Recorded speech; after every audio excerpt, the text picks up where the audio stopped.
복된 주일에 우리에게 주신 하나님의 말씀은 열왕기하 18장 1절에서 8절까지 말씀입니다. 구약성경 593면 열왕기하 18장 1절에서 8절까지 말씀입니다. 이스라엘 왕 엘리야의 유다 왕 아하스의 아들 히스기야가 왕이 되니 그가 왕이 될 때에 나이가 25세라 예루살렘에서 29년간 다스리니라. 그의 어머니 이름은 아비요 스가랴의 딸이더라. 이스라가 그의 조상 다윗의 모든 행위와 같이 여호와께서 보시기에 정직하게 행하여 그가 여러 산당들을 제거하고 주상을 깨뜨리며 아세라 목상을 찍으며 모세가 만들었던 놋뱀을 이스라엘 자손이 이때까지 향하여 분향함으로 그것을 부수고 느스단이라 일컬었더라. 히스기야가 이스라엘 하나님 여호와를 의지하였는데 그의 전후 유다 여러 왕 중에 그러한 자가 없었으니 곧 그가 여호와께 연합하여 그에게서 떠나지 아니하고 여호와께서 모세에게 명령하신 계명을 지켰더라. 여호와께서 그와 함께 하심에 그가 어디로 가든지 형통하였더라. 저가 아스루 왕을 배반하고 섬기지 아니하였고 그가 블레셋 사람들을 쳐서 가사와 그 사방에 이르고 망대에서부터 견고한 성까지 이르렀더라. 아멘. 시온 찬양대가 하나님께 찬양 드립니다.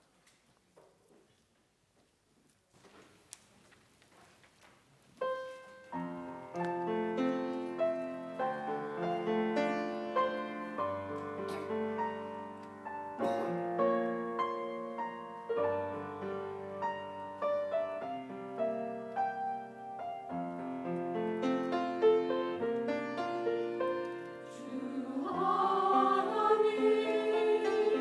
내 맘에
시온 찬양대를 통한 곡조 있는 기도를 하나님께서 들으시고 오늘 하나님께 예배하는 우리 모두에게 하나님께서 그리해 주실 줄로 믿습니다. 상한 심령들을 치료해 주시고 또 우리의 무거운 짐들, 문제들을 해결해 주시고 우리 가운데 늘 함께 하셔서 하나님 영광 받으시는 놀라운 은혜가 우리 가운데 있을 것을 믿습니다. 한 주간 동안도 하나님 보살펴 주시는 그 손길을 통해서 평강 가운데 생활하셨습니까? 오늘 하나님께 예배드리는 여러분 모두에게 하나님께서 하나님의 위로와 평강으로 또 그리고 큰 축복으로 은혜로 우리 가운데 함께 하시기를 주님의 이름으로 축복합니다. 오늘 우리에게 주신 본문을 통해서 그리스도인의 삶은 이라는 제목으로 말씀을 선포할 때 이 말씀을 듣는 여러분 삶 가운데 새로운 깨달음과 또 결단과 하나님 앞으로 더 가까이 나아가는 그런 놀라운 은혜가 오늘 우리 모두에게 있기를 주님의 이름으로 소망합니다. 오늘 본문 말씀을 보면 남유다 히스기야 왕이 나오는 것을 보게 됩니다. 이 히스기야 왕은 유다 역대 왕들 중에서 아주 훌륭한 왕으로 꼽히는 사람입니다. 아마 역대 왕들의 이름 다 기억하지 못할지라도 아마 북이스라엘의 몇 왕과 남유다 왕들의 이름 몇 정도는 이제 우리가 열왕기 상하를 읽어가면서 기억할 수 있어야 할 것입니다. 그런데 특별히 오늘 우리가 읽은 열왕기 하 18장에 보면 특별히 히스기야에 대해서 이야기를 하고 있는데 히스기야만큼 많은 분량을 들여서 그의 왕으로서의 치적과 그의 삶을 소개하는 왕이 없다라고 하는 것입니다.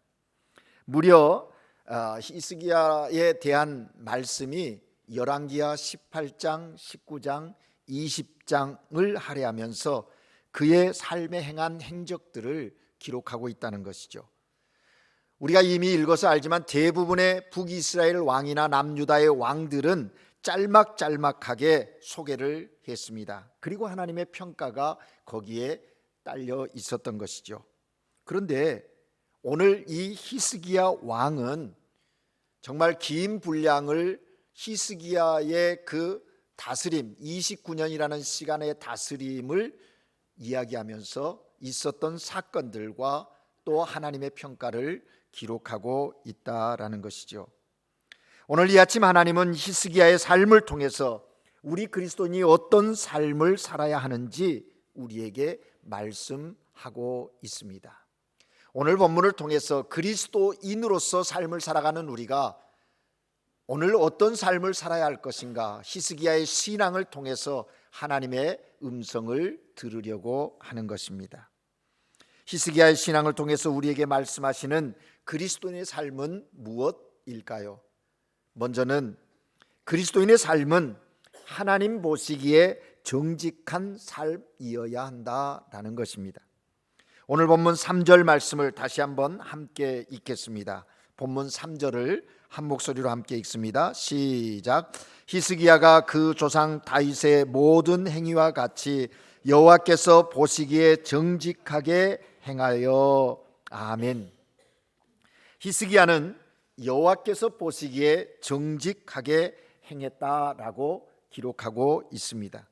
이 말은 하나님 앞에서 일관성 있는 신앙을 가지고 살았다. 하나님을 향한 그 신앙의 믿음이 늘 한결같았다라는 이야기입니다.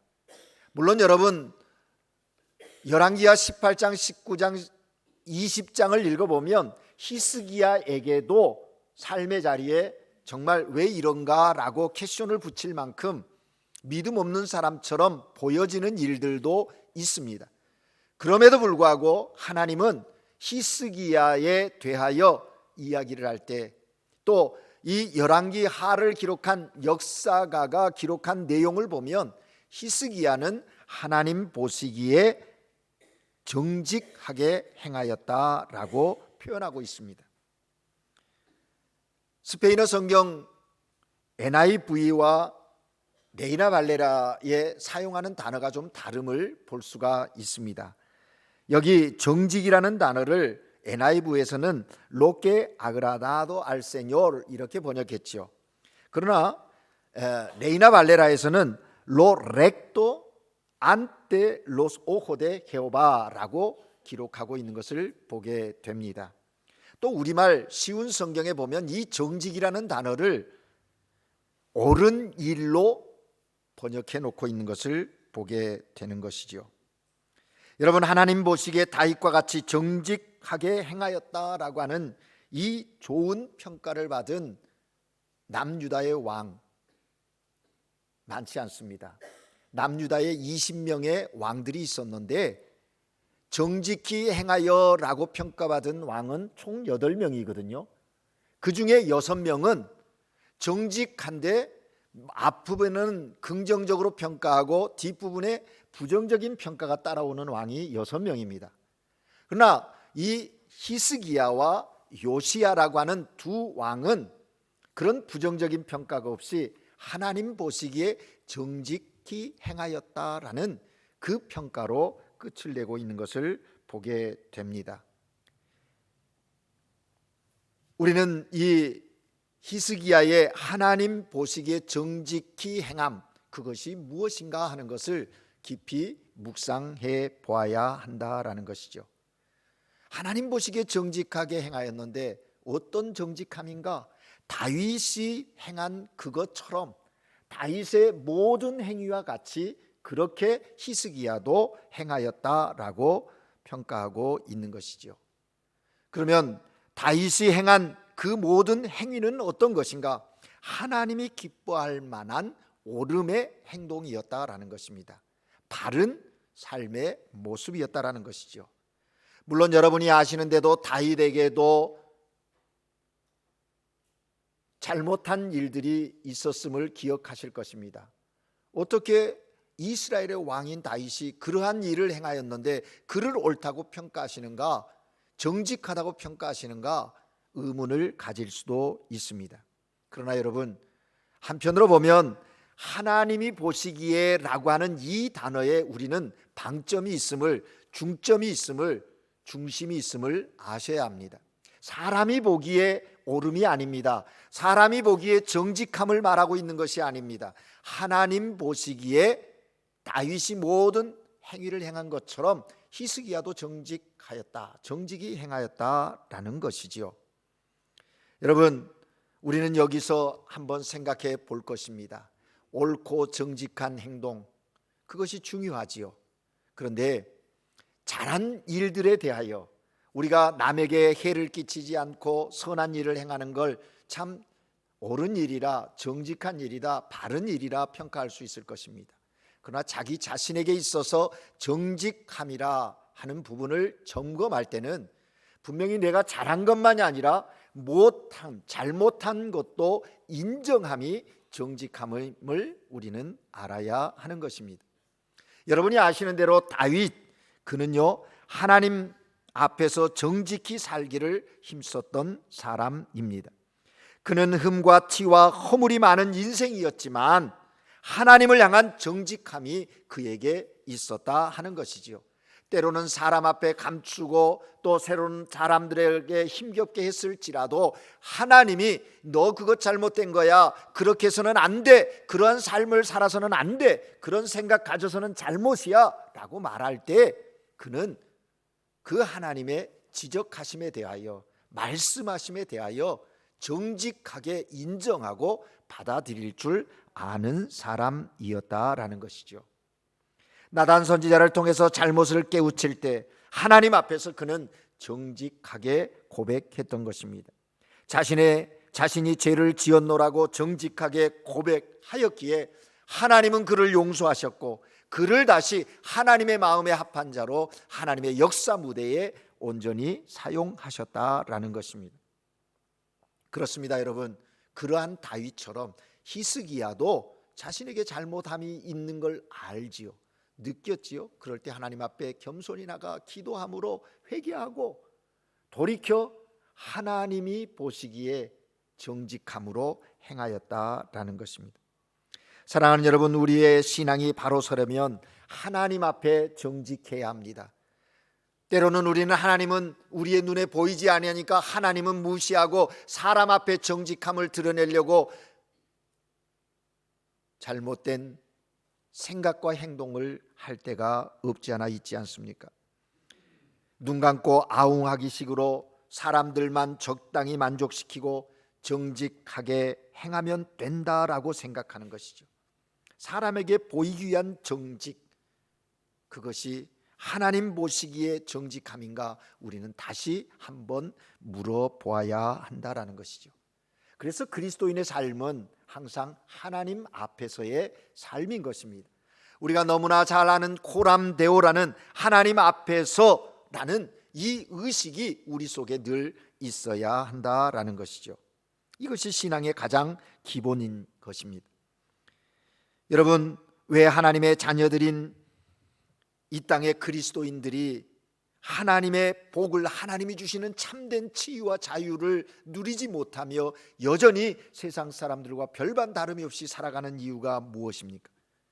그것은 하나님 앞에서라고 하는 코람데오의 이 신앙이 하나님 보시기에 정직함으로 행하고자 하는 그런 마음의 결핍이 그러한 결과를 낳고 있다라는 것입니다. 모두가 세상 사람들보다 조금 나은 수준의 정직을 이야기합니다. 그래도 내가 믿음의 사람이니까 그들 윤리나 그들의 행동보다는 조금은 정직하지 않느냐고 우리가 이야기할 수 있는지는 모릅니다. 그러나 중요한 것은 하나님 보시기에 정직함이어야 한다. 하나님이 옳게 보시는 그런 생각과 그러한 삶의 모습들이어야 한다라는 것입니다. 하나님이 기뻐할 만한 수준의 정직, 그것이 오늘 이 시대 그리스도인의 삶 속에 요구되어지는 삶의 모습이라는 것이죠. 그런 면에서 우리가 여기 오늘 본문에서 한 가지 기준을 정하게 되는 것이죠. 그것이 무엇입니까? 우리의 삶의 기준점이 다윗의 정직 수준까지 올라가는 노력과 예씀이 있어야 한다라는 것입니다. 여러분, 우리가 우리의 죄를 용서받고 구원받는 것은 하나님의 은혜로, 전적인 은혜로 구원받는 것입니다. 구원받은 하나님의 사람들이 삶 속에서 그리스도인으로 산다는 것은 그 구원의 은혜와 감격 속에서 이제 정직한 삶을 향하여 나아가야 하는 것. 이건 우리의 노력이 필요해요. 우리의 예씀이 필요한 겁니다. 그냥 있으면 되는 것이 아닙니다. 어떤 면에서 보면 그러한 삶을 살아야 하는 것이 그리스도인 됨의 사명인지도 모르겠습니다. 그러기에 우리는 날마다 주여 주님 보시기에 정직한 삶을 살아가게 하옵소서, 우리는 늘 하나님께 기도해야 하는 것입니다. 우리가 기도해야 할 제목은 다윗처럼 정직을 새롭게 해달라고 기도해야 하는 것이죠. 하나님이여 내 속에 정한 마음을 창조하소서. 내 영의 정직한 영을 새롭게 해달라고 우리는 기도해야 한다는 거예요. 그러고 하루를 시작해 보십시오. 여러분의 삶의 태도가 달라지지 않겠습니까? 여러분이 접하는 삶의 일들에 대한 이해와 해석이 달라지는 그런 변화를 경험할 수 있게 될 것입니다. 바라기는 오늘 하나님 앞에 예배드린 여러분 모두가 하나님 보시기에 정직한 오름의 삶을 향하여 나가는 구원받은 하나님의 자녀들이 되시기를 주님의 이름으로 축복합니다. 오늘 본문 히스기야를 통해서 그리스도의 삶은 어떤 것이어야 하는가 우리에게 두 번째로 말씀하십니다. 하나님을 의지하는 삶이어야 한다라고 말씀하십니다. 오늘 본문 5절 말씀을 함께 읽겠습니다. 함께 읽습니다. 시작. 히스기야가 이스라엘 하나님 여호와를 의지하였는데 그의 전후 유다 여러 왕 중에 그러한 자가 없었으니. 아멘. 유다에 수많은 왕들이 있었습니다. 그런데 앞뒤로 히스기야와 같은 그런 사람이, 그런 왕이 없었다라고 그렇게 증거하고 있는 거예요. 어떤 면에서 그렇습니까? 히스기야가 이스라엘 하나님 여호와를 의지하였는데 라고 말합니다. 여러분, 여기 의지한다는 말을 NIV에서는 수 confianza en el Señor이라고 했는데 이 레이나 발레라에서는 수 에스페란사라고 했어요. 수 에스페란사. 그러니까 여기에 의지한다라는 것, 꼼피아라는 것과 또 뭐예요? 신뢰와 소망, 그의 삶에 그런 어떤 희망을 어디에다 뒀는가? 하나님께 뒀다라는 것을 우리는 주목해야 할 것입니다. 여기 의지한다는 말은 그런 면에서 신뢰한다는 말이고 또 미래에 대한 소망의 확신을 갖는다는 의미일 것입니다. 그러기에 마음에 평안함이 있고 담대함이 있게 되어지는 것입니다.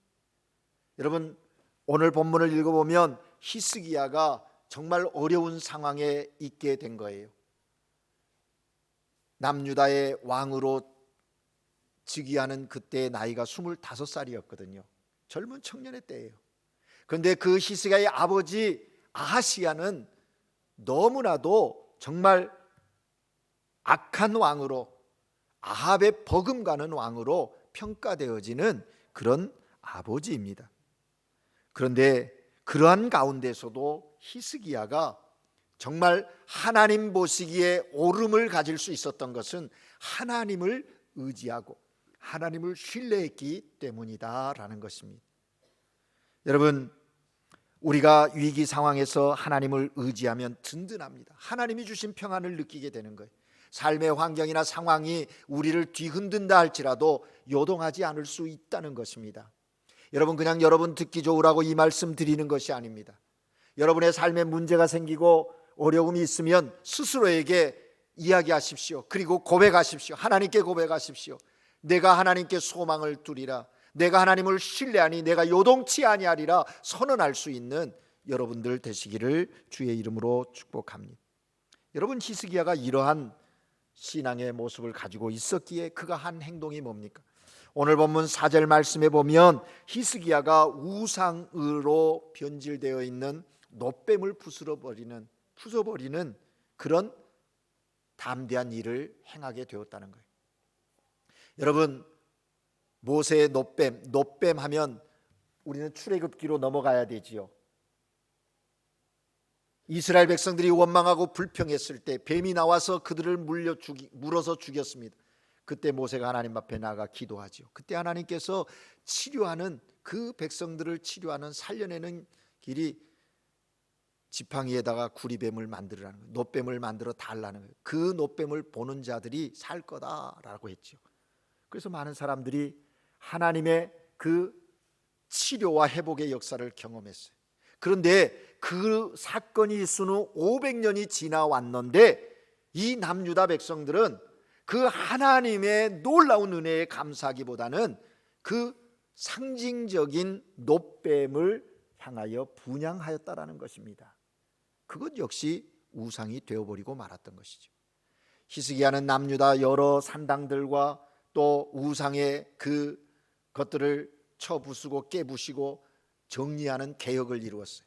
그런데 이 놋뱀을 들어서 부수고서 그것을 이름하여 오늘 본문에 보니까 스단이라고 했는데 이것은 무슨 의미냐면 놋 조각에 불과하다, 그런 이야기거든요. 그렇게 했다. 그런데 여러분, 이게 단순하게 하나의 행동을 했다라고 생각하면 안 됩니다. 그 당시로 들어가면 그것을 깨뜨릴 수 있는 이 일은 쉬운 일이 아니었던 거예요. 자기 자신의 왕위를 위협할 수도 있는 일이었습니다. 무슨 얘기입니까? 전통을 깬 정도가 아니라 역사를 계속해온 500년이라는 긴 시간 동안 그 놋뱀에게 분향하면서 자신들의 신앙을 고백하고 있는 그들의 전통을 짓이기는 그런 사건이기 때문입니다. 여기서 우리는 질문합니다. 그럼에도 불구하고 히스기야가 그렇게 할 수 있었던 용기는 어디서 나온 것인가 하는 것입니다. 그것은 하나님의 뜻임을 믿고 하나님을 의지하고 나아갔기 때문이라 하는 것입니다. 히스기야만큼 하나님을 의지한 왕이 전에도 없고 후에도 없었다고 오늘 본문은 증거하지요. 히스기야가 무기를 의지하거나 병력을 의지한 것도 아니고 철저히 하나님을 의지하면서 국가의 어려움을 극복해 나아갔다라는 것입니다. 우리는 여기서 히스기야의 이 신앙을 배우게 되는 것이죠. 오늘 우리의 삶의 자리인 아르헨티나도 어렵다고 합니다. 여러분, 국가적인 문제든 가정적인 문제든 개인의 건강의 문제든 관계의 문제든 그 문제들을 해결할 수 있는 길이 어디 있을까요? 그 길은 하나님을 의지하며 하나님이 행하시도록 하나님께 내어 맡기는 거예요. 하나님께 소망을 두고 가는 거예요. 세상은 다 끝이라고 절망이라고 소망이 없다고 할지라도 하나님을 믿는 우리는 하나님께 소망이 있음을 믿고 그 하나님을 향하여 나아가는 신앙의 모습이어야 한다라는 것입니다. 그러므로 우리들도 히스기야처럼 사람을 두려워하지 말고 오직 하나님을 두려워할 줄 아는 사람들이 돼요. 사람을 두려워하기 시작하면 내 안에 있는 우상이든지 우리의 가정에 있는 우상이든지 우리의 관계에 있는 우상을 깨뜨리기가 어려운 거예요.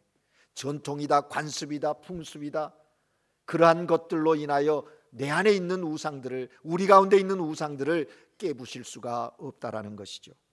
도리어 우상의 지배를 받게 되는 것입니다. 여러분, 하나님을 의지하십시오. 하나님을 의지. 미국 침례교회 목사이면서 사회학 교수인 토니 캠폴로라는 목사님이 이런 이야기를 했습니다. 하나님은 하나님 지갑에 우리의 사진을 넣고 다닌다라고 말했어요. 굉장히 통찰력이 있는 이야기라고 생각합니다. 여러분, 그런 생각해 보셨습니까? 하나님의 지갑에 여러분의 사진이 그 안에 들어가 있는 거예요. 왜 넣고 다니겠습니까? 늘 보시는 거예요. 혹시 여러분 지갑 속에 가족의 사진이나 손자, 요즘에는 보니까요 휴대폰에 손자 손녀 사진을 가지고 얼마나 자랑하냐 막 보라 그러는 거예요. 우리 장로님 가운데 한 분도 계속 자랑하거든요. 왜요? 마음이 거기 있기 때문에. 여러분 다 그러지 않아요? 하나님이 그러신다는 거예요. 여러분 한 분 한 분의 그 사진을 하나님의 지갑 속에 넣어놓고 이 내 사랑하는 자요 라고 관심 가지고 보신다라는 것이지요. 그런 하나님, 우리는 어떻게 해야 할까요? 하나님을 품고 하나님만 의지하는, 그래서 하나님의 사진을 우리에 품고 살아야 돼요. 하나님이 내게 원하시는 것이 무엇일까? 하나님 자녀인 내가 어떤 삶을 살기를 원하실까? 늘 물으면서 담대하게 하나님을 신뢰하는 그 믿음 속에서 삶을 살아가야 한다라는 것입니다. 부디 히스기야처럼 오늘 하나님만 의지하시기를 주의 이름으로 축복드립니다. 마지막으로 그리스도의 삶은 하나님과 연합하는 삶이어야 함을 하나님은 히스기야의 삶을 통해서 우리에게 말씀하고 계십니다. 본문 6절을 함께 읽겠습니다. 시작. 곧 그가 여호와께 연합하여 그에게서 떠나지 아니하고 여호와께서 모세에게 명하신 계명을 지켰더라. 아멘. 여기 연합한다는 말은요 꼭 붙어 있다 그런 뜻이거든요. 밀착되듯이 긴밀한 관계를 의미하는 단어입니다. 다시 말하면 하나님과 늘 영적인 교제가 끊임이 없이 깊이 이루어지고 있다는 거예요. 여러분, 여기에 생명이 있습니다. 여기에 능력이 있는 거예요. 오늘 이 시대를 사는 그리스도인들이 왜 무기력하고 무능력하게 나자빠집니까? 하나님과의 연합이 없기 때문이에요. 적당히 미지근하게 대충 그렇게 하나님을 내 필요에 따라서 생각하고 의지하고 신뢰하기 때문이라는 것이죠. 여러분, 밀착한다는 것 바짝 붙는 겁니다. 완전히 붙는 거예요. 오늘 이 본문 6절을 메시지 성경에서 이렇게 번역하고 있습니다. 히스기야는 하나님을 꼭 붙들고 그리고 슬러시를 해가지고요 잡은 손을 절대 놓지 않고 그렇게 표현했어요. 하나님께서 모세에게 명령하신 모든 말씀을 그대로 순종했다. 하나님을 꼭 붙들었다. 여러분, 여러분의 인생의 삶에 하나님을 꼭 붙들고 사는 은혜가 있기를 바랍니다. 뭔가 내 원함을 이루기 위해서 잠깐 붙들었던 하나님의 손을 놓는 어리석음이 없기를 주의 이름으로 부탁을 드립니다. 그렇습니다. 하나님을 신뢰하는 것은 하나님을 꼭 붙드는 거예요. 표준 세번역 성경에는 주님께 매달려 그랬어요. 여러분, 매달렸다라는 거 어떤 의미인지 느낌이 옵니까? 사실은 하나님께서 우리를 붙들고 계신데 우리가 하나님의 그 붙드시는 손을 놓으려고 의지적으로 의도적으로 땡깡도 부리고 또 무례히 나아갈 때가 있지 않습니까? 우리는 다시 한번 하나님이 우리를 향한 그 간절함을 느끼면서 하나님 붙잡은 손을 놓지 않아야 돼요. 여러분, 우리가 잘 알고 있는 이사야 41장 10절 말씀에 보면 두려워 말라 내가 너와 함께함이라 놀라지 말라 나는 내 하나님이 됨이라 내가 너를 굳세게 하리라 참으로 너를 도와주리라 참으로 나의 의로운 오른손으로 너를 붙들리라. 무슨 얘기입니까? 하나님이 의로운 오른손으로 우리를 붙드시겠다고 말씀하고 계신 거예요. 붙들어 주시는 하나님, 우리를 붙들고 계시는데 그러기에 앞에 이야기하는 모든 것들이 가능한 거예요. 사랑하는 여러분, 하나님이 우리를 붙드시지만 우리도 하나님을 떠나서는 안 되는 거예요.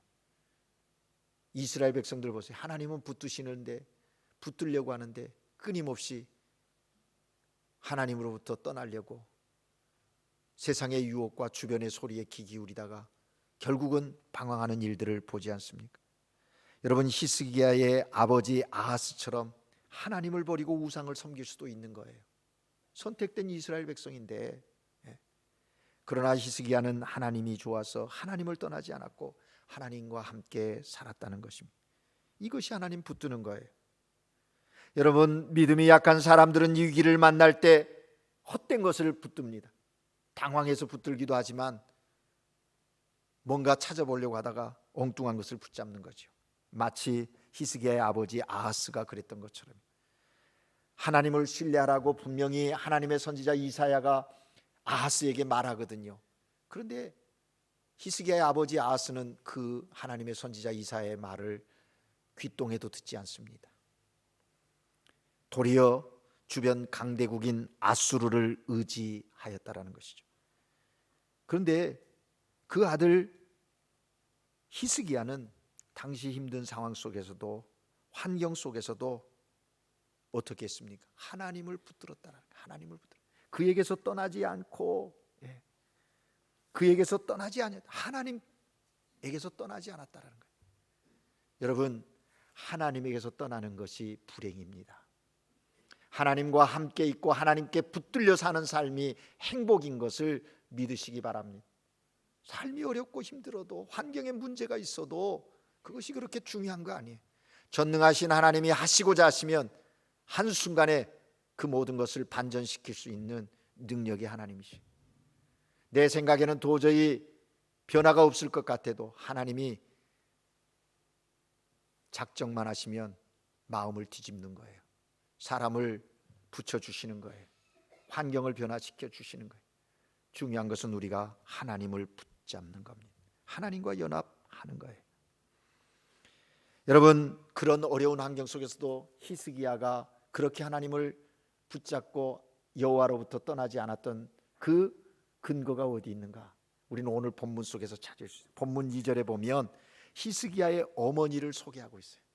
여러분, 사실 열왕기 상하를 읽어가 보면 왕들을 이야기할 때 어머니 소개하는 게 많지 않거든요. 그런데 오늘 히스기야 이야기를 하면서 어머니를 소개. 그 어머니의 이름은 아비요 스가리아의 딸이더라 라고 했어요.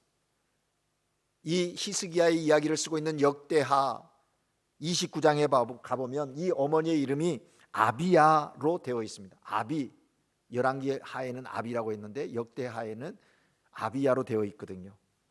아비라는 말은 나의 아버지라는 뜻이, 우리 한국말 아비하고 같죠? 그죠? 그런데 여기 아비야는 여호와는 나의 아버지 그런 뜻이거든요. 그러니까 애할아버지 이름이 스가리아고 어머니는 이 아비야인데 그 의미의 내용이 뭐예요? 이름의 뜻이. 그러니까 여호와께서 기억하신다. 스가랴는 기억한다는 거니까, 다시 말하면 히스기야는, 아버지는 악한 아버지, 정말 하나님을 벗어기고 떠난 삶을 살았지만 그 가운데 있는 어머니 아비야와 그 외할아버지 스가랴의 신앙의 영향을 어려서부터 받았다는 거예요. 여러분, 오늘 교사주일인데 선생님들 기억하십시오. 여러분이 자녀들에게, 우리 학생들에게 1시간 만나서 대화하는 그 내용이 그들의 삶에 어떤 영향력을 끼칠 것인지 여러분 기억하십시오. 부모들이여 가정에서 자녀들에게, 할머니 할아버지들이여 손자 손녀들에게 짧게 말해주는 성경의 말씀들이, 신앙의 그 가르침들이 그들의 인격에, 그들의 영적인 삶에 어떤 영향을 끼친지 우리는 이 히스기야의 삶을 통해서 확인할 수 있다라는 것이죠. 아버지 아하스는 하나님을 떠난 악한 왕이었지만 어머니와 애 할아버지의 좋은 신앙을 물려받았다라고 하는 것, 그것이 이 히스기야로 하여금 그러한 삶을 살아가게 하는 원동력이었다라는 거예요. 여러분, 히스기야가 보았을 겁니다. 아니지, 아버지의 삶 저거는 아니지. 엄마와 외할아버지의 삶의 모습을 보면서 아버지의 그 삶의 행동들은 반면교사로 삼고 어머니 외할아버지의 그 신앙의 모습을 늘 보면서 도전받았지 않았겠습니까? 여러분, 히스기야 왕은 하나님과 연합하여 떠나지 않았어요. 우리가 무엇을 가까이 하며 사는가, 그것이 대단히 중요함을 깨닫게 되는 거예요. 여러분, 무엇을 가까이 하고 있습니까? 우리가 세상 향락과 물욕과 연합하여 그것을 가까이 하면 소돔과 고모라처럼 하나님의 심판을 면치 못할 것입니다. 하나님과 연합된 신앙이 되어야 마귀 틈탐 분별할 수 있고 마귀에게 넘어지지 않는 거예요. 우리를 대적하는 마귀를 물리치고 하나님이 기뻐하시는 삶을 살아갈 수 있다라는 것입니다.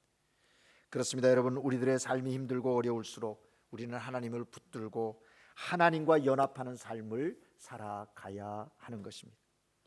이제 오늘 본문에 보면 이러한 히스기야의 삶의 결과가 무엇입니까? 오늘 본문은 그 결과에 대해서도 침묵하지 않습니다. 분명하게 우리에게 말씀해 주고 있죠. 그 결과가 뭐예요? 하나님 보시기에 정직하게 행하며 하나님을 신뢰하고 붙들었던 히스기야의 삶의 결과는 오늘 본문 7절 8절에 기록되어져 있음을 확인할 수가 있습니다. 우리 다 같이 한번 읽겠습니다. 7절 8절입니다. 시작. 여호와께서 그와 함께 하심에 그가 어디로 가든지 형통하였더라. 저가 아스루 왕을 배반하고 섬기지 아니하였고 그가 블레셋 사람들을 쳐서 가사와 그 사방에 이르러 망대에서부터 견고한 성까지 이르렀더라. 아멘. 여러분, 이 구절 보면 어디로 가든지라고 한마디로 기록되어져 있는데 그 의미는 더 넓은 의미입니다. 언제 어디서 무엇을 하든지 하나님이 히스기야와 함께 하심으로 그가 형통하였더라 라는 것이죠. 여러분, 우리가 이 복을 누려야 되지 않겠습니까? 하나님이 우리에게 이 은혜를 주시기를 원하시는 거예요. 어디로 가든지 형통하였다. 그렇습니다. 여러분, 하나님을 신뢰하고 그리스도인들이 얻게 된 결과가 어디로 가든지 형통이에요. 여기 형통이라는 말은 아무 어려움이 없다는 뜻이 아닙니다. 고난을, 그 삶에 고난이 없이 평탄대로 좋은 일만, 아픔과 고통과 슬픔, 질병 같은 거 없이 편안하고 그런 길만 있겠다, 그런 형통을 얘기하는 게 아니에요. 여기 형통이라는 말을 프로스페라바라고 기록하고 있는데 그런 의미가 아니에요. 하나님이 함께하기 때문에 그 하나님의 함께함이 중요한 거예요. 그것이 형통이라는 거예요. 그것이 형통이라는 거예요. 여러분, 우리는 형통의 개념을 어떻게 이해합니까? 내가 원하는 대로 어떤 일을 내 마음대로 내 생각대로 이루어지면, 잘 되어가면 형통하다, 그렇게 생각하지. 성경은 그렇게 말하고 있지 않아요. 성경에서 말하는 형통이라는 것은 무엇인가? 그것은 어떤 일이 하나님의 뜻대로 되어져서 하나님이 원하시는 일이 나의 삶 속에 이루어지는 것이 형통이라고 말하는 거예요. 여러분, 성경이 말하는 형통의 그 복을 누리세요. 그 형통을 누리려면 한 가지, 하나님이 함께 하시기 때문이라는 거예요. 여러분, 여러분의 삶이 어떠하든지, 지금 어떤 형편에 있든지 낙심하고 절망하고 두려워하지 마십시오. 문제는 하나님이 함께 하시느냐 하시지 않느냐 이거예요. 나와 함께 하시는 그 하나님, 그 하나님을 의지하고 그 하나님을 신뢰하여 연합해서 하나님 보시기에 오름의 삶을 살아간다면 그 이상 행복한 삶이 또 어디에 있겠습니까? 그리스도인의 삶의 형통, 그것은 내게 닥치는 어려움에서 넘어지지 않는 것입니다. 아무리 힘들어도 포기하지 않는 것입니다. 끝까지 견뎌내는 것입니다. 그리고 최후 승리를 얻는 거예요. 내가 잘나서, 내가 열심히 해서, 내게 능력이 있어서 아닙니다. 나와 함께 하시는 하나님으로 말미암아 우리는 그런 삶을 살아가게 된다라는 것입니다. 이러한 은혜가 오늘 하나님께 예배드린 여러분 모두에게 있기를 주의 이름으로 축복합니다. 이제 말씀을 맺습니다. 여러분, 누구를 의지하며 사십니까? 무엇을 의지하며 삶을 살아가고 계십니까? 누구와 연합하여 사십니까? 무엇에 연합하여 살고 계십니까? 이제 우리도 히스기야처럼 하나님을 의지하여 하나님께 연합된 사람으로 주어진 삶을 살아가는 거룩한 백성들 되시기를 바랍니다. 하나님 보시기에 정직히 행하는 믿음의 삶 되어서 하나님이 주시는 형통의 복을 누리는, 하나님의 나라와 의를 위해서 쓰임받는 그런 하나님의 백성들로 승리하시기를 주님의 이름으로 축복합니다. 기도하겠습니다. 사랑의 하나님 아버지, 우리의 삶의 자리에 많은 변화들이 있고 여러 가지 문제들이 있지만 우리가 낙심하고 절망하지 않으며 하나님을 의지하고 하나님께 연합합니다. 그럴 때 우리에게 주신 하나님의 약속이 있기에 감사를 드립니다. 이제 하나님의 뜻이 하늘에서 이루어진 것처럼 우리의 삶 가운데 이루어지기를 소망합니다. 하나님이 함께 하시기에 형통한 삶이 이루어질 것을 믿습니다. 그 믿음으로 담대하게 하시고 그 믿음으로 인내하게 하셔서 그리스도인 됨의 삶을 오늘 이 시대에 살아가게 하옵소서. 그래서 우리를 통하여 예수 그리스도의 생명의 향기가 진동하게 하시고 그리스도의 생명 사랑이 흘러가는 복의 통로들이 되는 삶 모두가 살아가게 하옵소서. 그러한 교회 되어질 수 있도록 은혜를 베풀어 주시옵소서. 예수 그리스도 이름으로 기도합니다. 아멘.